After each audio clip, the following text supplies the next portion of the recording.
At 7:18 a.m., Camille Sloan stepped into the lobby like she had every weekday for 5 years, her heels quiet on polished stone, her face neutral in the way compliance people learn to be. She didn't look up at the wall-mounted screens with the company values cycling through. Alignment, stability, trust. She didn't need the reminder. Her badge did. The scanner blinked once, twice, then a thin red line slid across the reader like a verdict. Denied.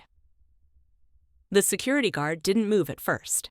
He waited for the second attempt, the way people wait to see if you'll correct yourself. Camille Sloan tried again, slow enough that it couldn't be called frantic. The reader beeped once. Flat, final, unempathetic. Behind her, an elevator opened and released a small stream of people with coffee and earbuds, all of them moving with the confidence of those who still belonged inside the building. Miss Sloan? The guard asked, already holding his radio at chest height. At 7:19 a.m., Camille Sloan said, "There's probably a provisioning delay. I was moved under finance ops yesterday. New org chart." She kept her voice corporate. A solution offered, not a complaint. The guard looked at his tablet. His eyes softened in that practiced way that meant he had been warned not to escalate, just to contain. "I'm supposed to escort you to Conference B." Conference B was glass on 3 sides. Visibility as a policy, optics as a weapon.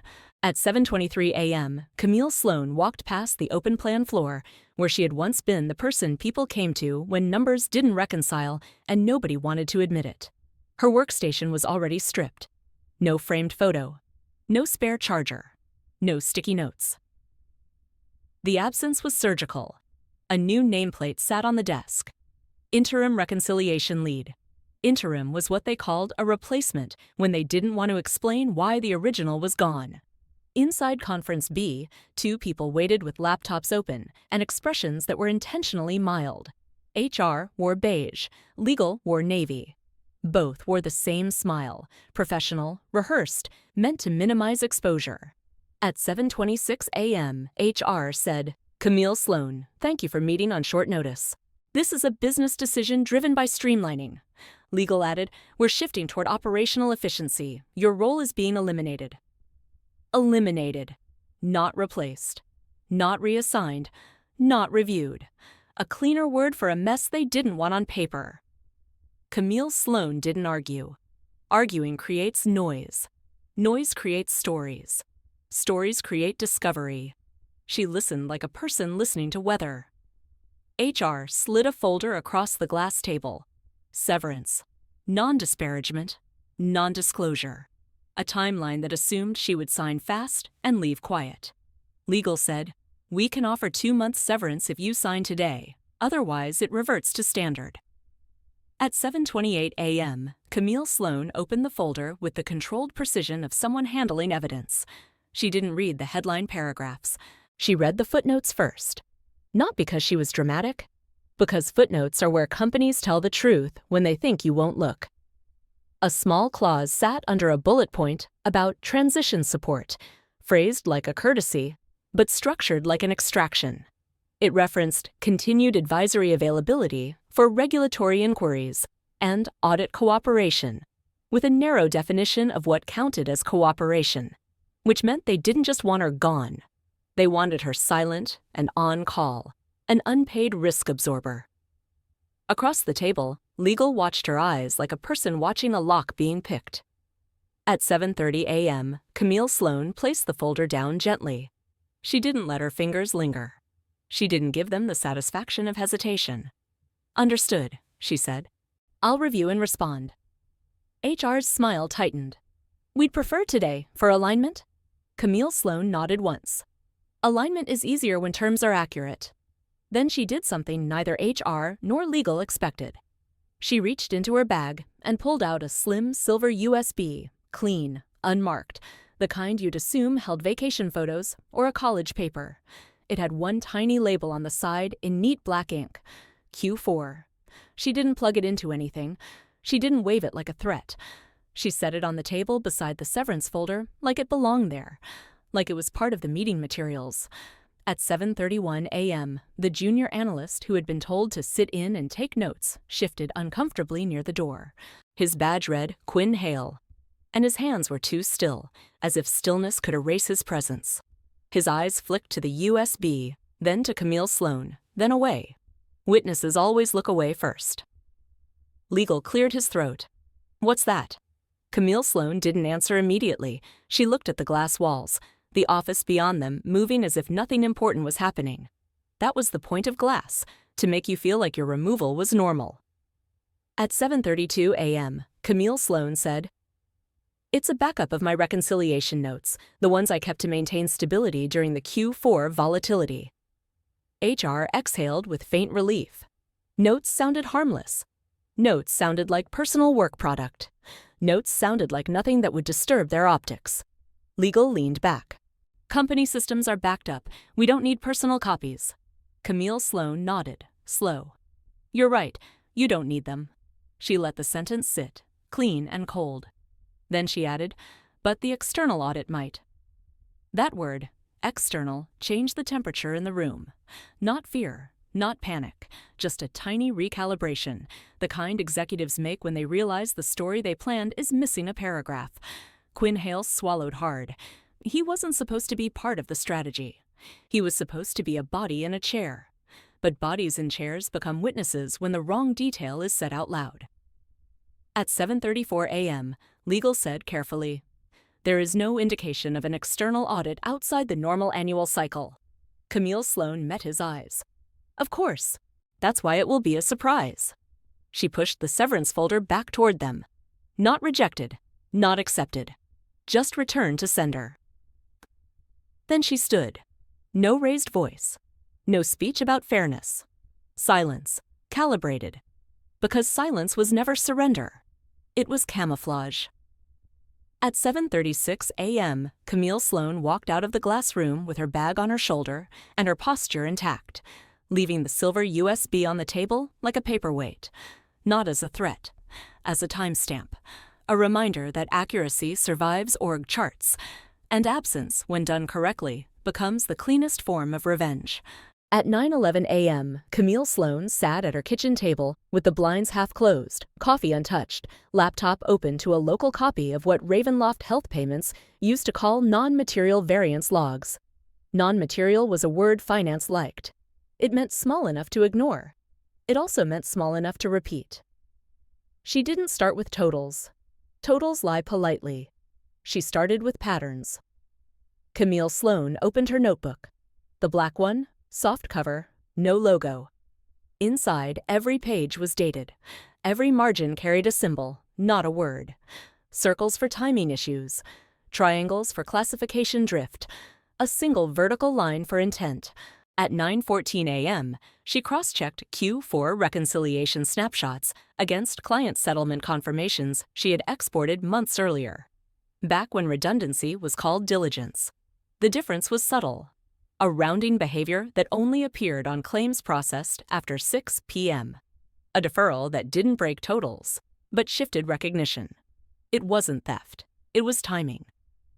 Someone had optimized the system to look stable while pushing exposure forward, quarter by quarter, like a debt rolled silently into the future. At 9:19 a.m., Camille Sloan highlighted one line in her notebook and drew the vertical mark beside it. Intent. She followed the trail backward, not through dashboards, but through configuration changelogs. The boring files. The ones nobody audits unless something explodes. A deployment at 11:47 p.m. on the last Friday of Q3. Labeled Streamline Reconciliation Latency. Latency was the excuse. Optics was the reason. At 9:27 a.m., Camille Sloan paused and didn't write. Pausing mattered. It separated suspicion from proof. She opened the silver USB, the one marked Q4, and created a new folder. Not evidence, not audit. She named it Footnotes, because anything worth hiding eventually shows up there. She pulled a single PDF from her archive.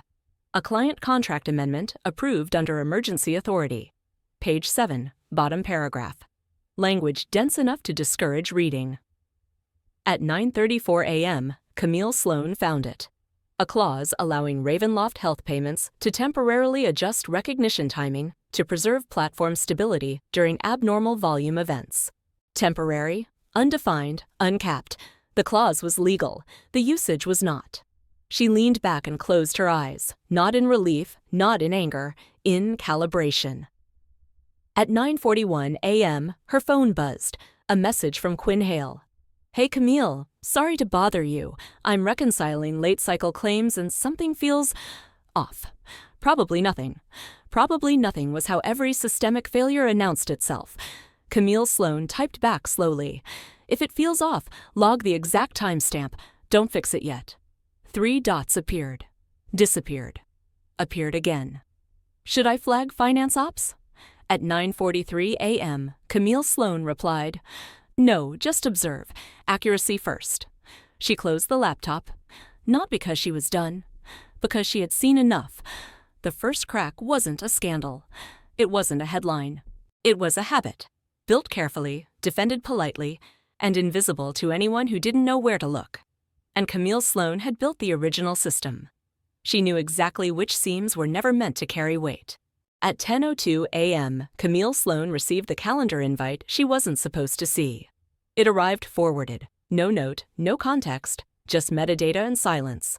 Subject Q4, Variance Alignment, Finance Ops. In Attendees, Finance Ops Director, Product Controls, Legal Liaison, 2 VPs. Missing, Camille Sloan. She didn't open it right away, opened too fast, and you look reactive. At 10:06 a.m., Camille Sloan opened the invite details and scrolled, not to the agenda, but to the permissions. Private notes enabled, recording disabled. Decision-making session. A meeting designed to create a record without witnesses. She closed it and waited. At 10:18 a.m., the second email arrived. This one did include her. From Finance Ops. Tone, polite. Structure, careful. Looping in Camille Sloan for historical context. As you may recall, the reconciliation logic was originally designed under her leadership. Historically accurate, strategically poisoned. They didn't ask her to attend. They didn't ask her to review. They named her, just enough to anchor responsibility without granting presence. At 10:21 a.m., Camille Sloan opened her notebook and drew a small triangle beside the date. Classification drift. She replied with a single sentence. "Happy to clarify specifics if questions arise. No defense, no correction, just availability, on record." At 10:34 a.m., Quinn Hale messaged again. "They asked me to prep a variant slide for the meeting, just summary numbers. No footnotes." No footnotes was the tell. Camille Sloan typed, "Save the raw extract separately, don't attach it. Label it with the exact pull time." 3 dots. Pause. Why? At 10:36 a.m., Camille Sloan replied, "Because accuracy ages better than explanations." She didn't tell him what to think, she told him what to preserve. At 11:07 a.m., an internal email thread began to grow. Not loud, not fast. Just long enough to feel safe. Phrases appeared like furniture arranged to block exits. Within acceptable tolerance, temporary adjustment, no client impact observed, legacy configuration. Legacy was a word used when the author wanted the past to absorb blame. At 11:22 a.m., Camille Sloan was added again, this time in CC. No greeting, no request, just a line at the bottom. "Let's align before the audit cycle." They were building a corridor of language that ended with her name. She didn't step into it. She opened the silver USB and added 2 files. The forwarded invite. The email that named her without inviting her. She renamed the folder from footnotes to footnotes, V1. Versioning mattered. At 12:03 p.m., Quinn Hale sent a screenshot. A slide draft, clean bars, rounded figures, no timestamps. At the bottom, a note from Finance Ops. "We'll attribute system behavior to original design assumptions." Original design, her design. At 12:07 p.m., Camille Sloan replied with one instruction. Export the slide as PDF, then duplicate it. On the copy, add the pull times in the footer. Don't send that version. Witnesses don't need speeches. They need contrasts. At 1:14 p.m., the meeting happened without her. She knew because the building went quiet online. Status dots turned red. Calendars locked. At 1:46 p.m. it ended. And the follow-up email landed exactly 6 minutes later. Thanks all for the productive discussion. Summary below? The summary was immaculate, aligned, streamlined, optically stable, and wrong.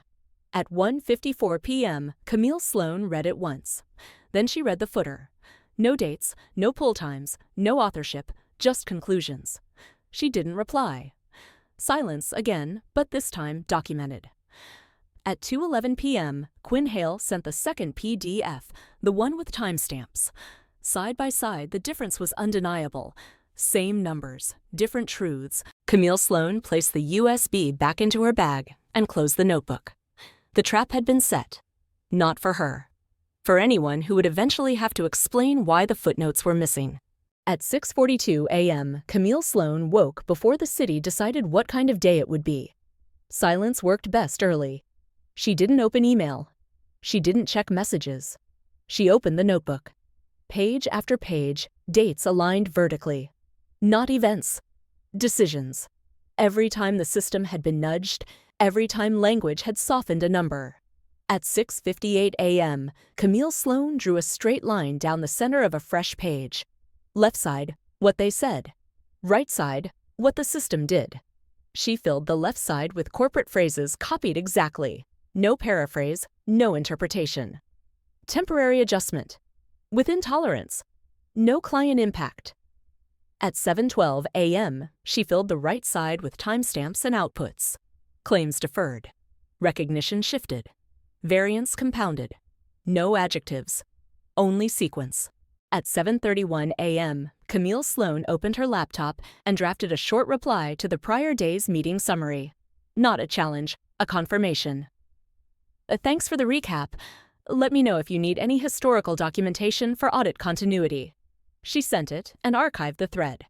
Agreement on record. At 8:04 a.m., Quinn Hale messaged.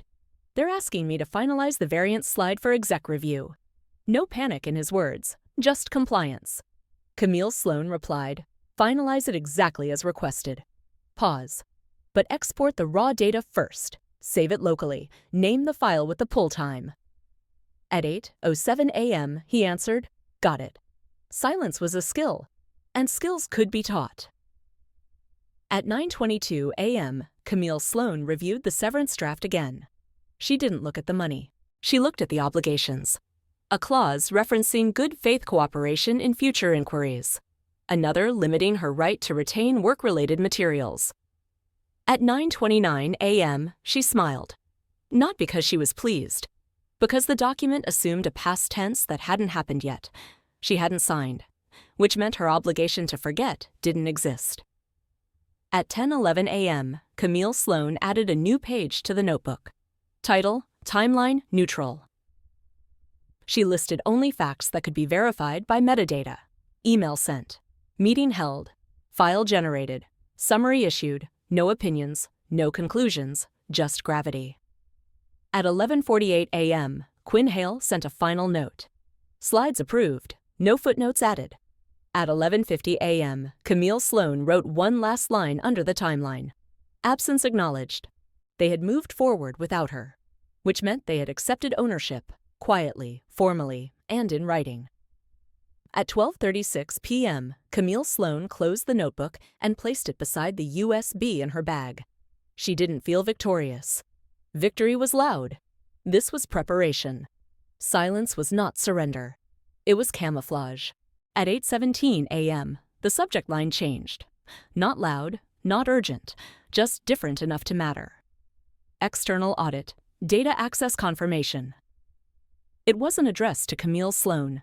It wasn't CC'd to her either, but Quinn Hale forwarded it within 90 seconds.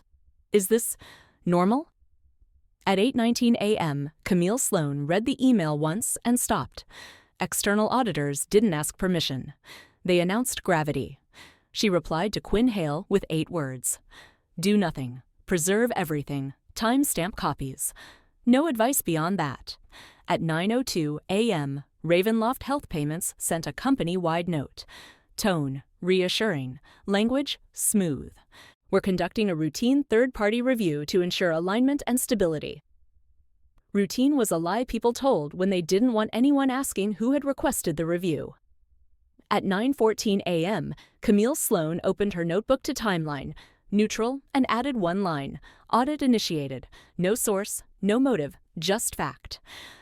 At 10:37 a.m., her phone rang. Unknown number, local area code. She let it ring once, then answered. This is Camille Sloan. A pause. Paper shuffling. This is Martin Ellis, external audit lead. We were advised you might provide historical context. Advised by whom didn't matter. That he used might did. At 10:39 a.m., Camille Sloan said, I can clarify documentation if needed. Not concerns, not issues. Documentation. At 10:41 a.m., Ellis asked, were there any reconciliation adjustments made under emergency authority in Q4? She didn't answer immediately. She opened the USB. At 10:42 a.m., Camille Sloan said, yes, they were classified as temporary. Silence on the line. Classified by whom? Ellis asked.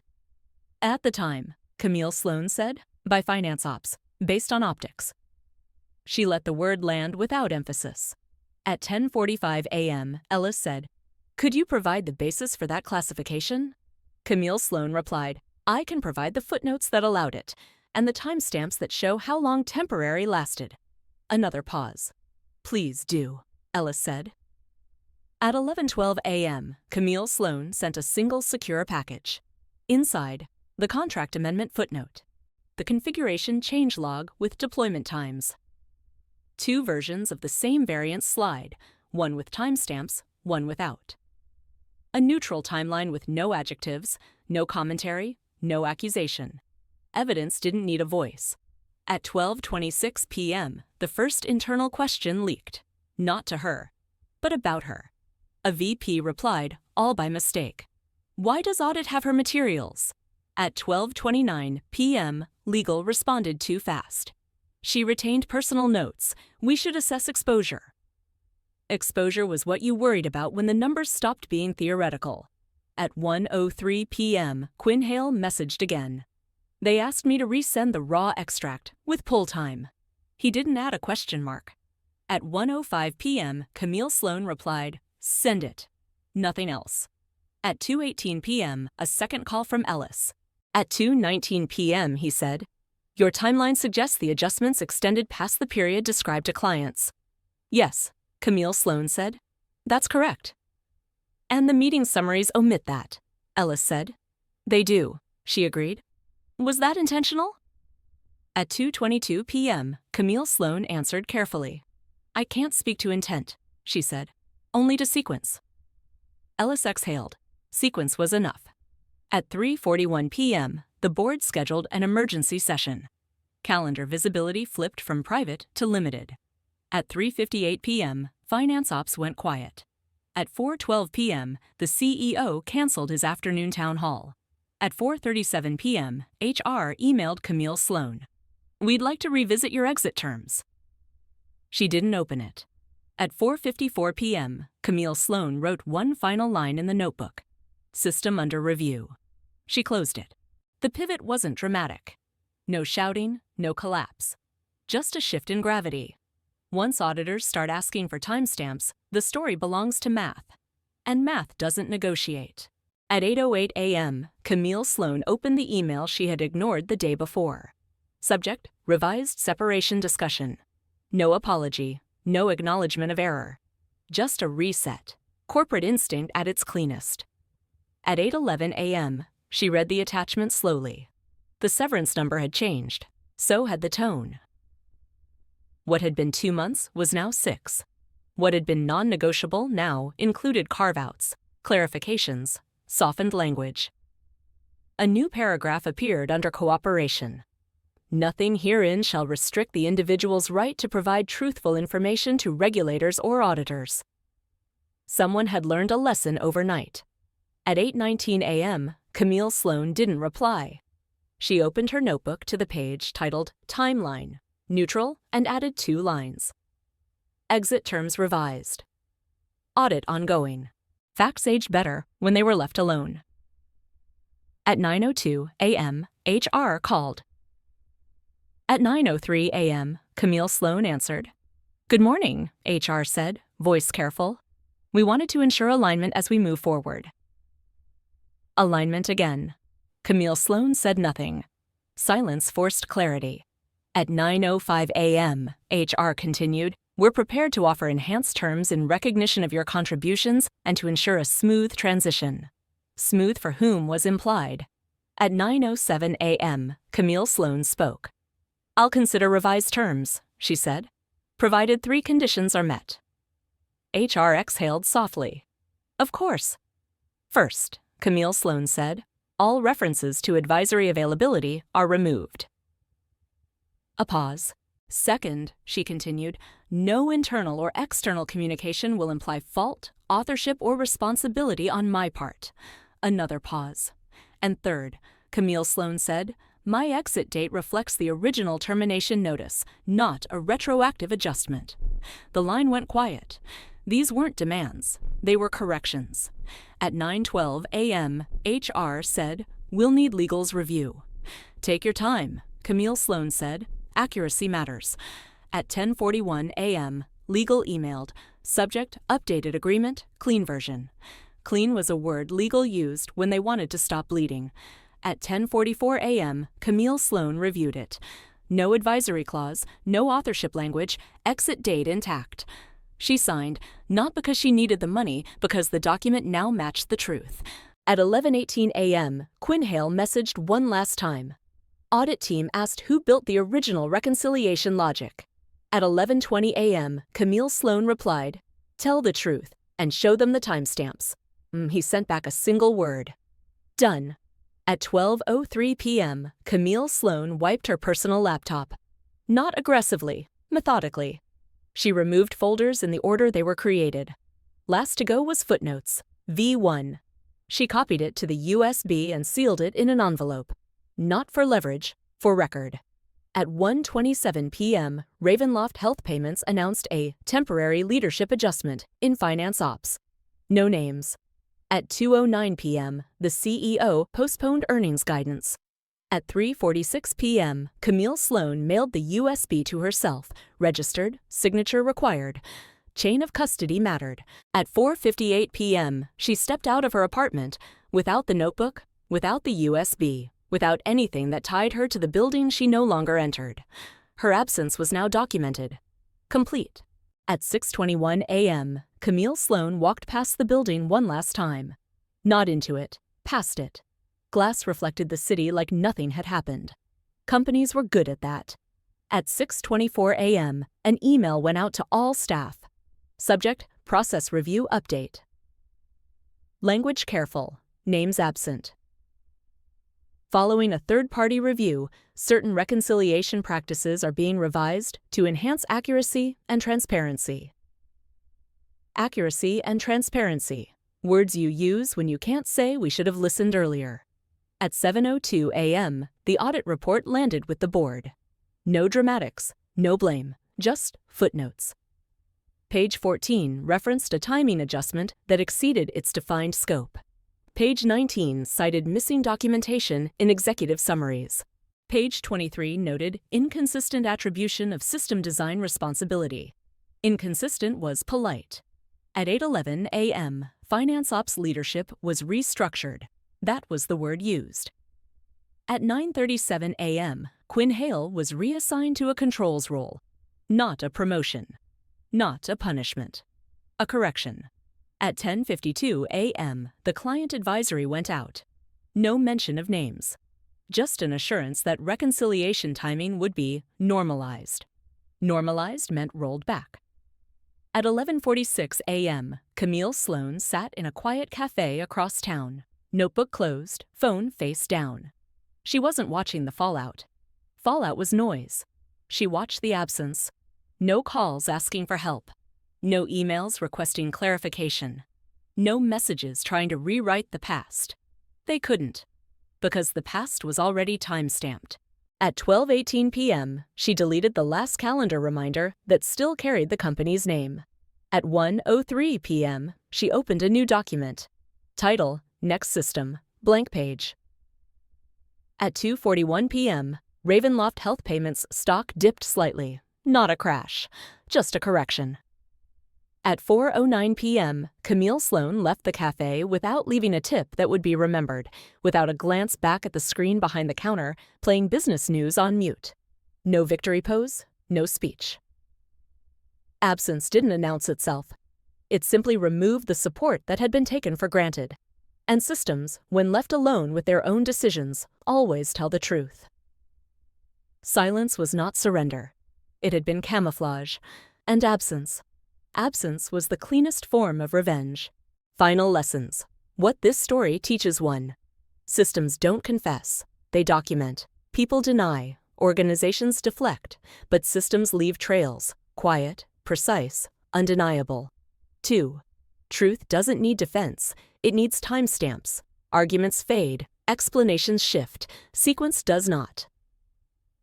3. Silence, used correctly, is a strategy. It lets others speak. It lets records form. It lets mistakes finish themselves. 4. Titles expire. Structure doesn't. Positions can be revoked overnight. Understanding how a system actually works cannot. 5. The most dangerous damage is done politely. Temporary. With intolerance. Just optics. Most failures are engineered with reasonable words. 6. You don't need to expose anyone. You only need to stop supporting the lie. When support is removed, gravity does the rest. 7. A clean exit is a form of integrity. Winning loudly creates enemies. Leaving clean creates distance and safety. 8. The highest form of revenge leaves no fingerprints. If consequences unfold after you're gone, you never had to push.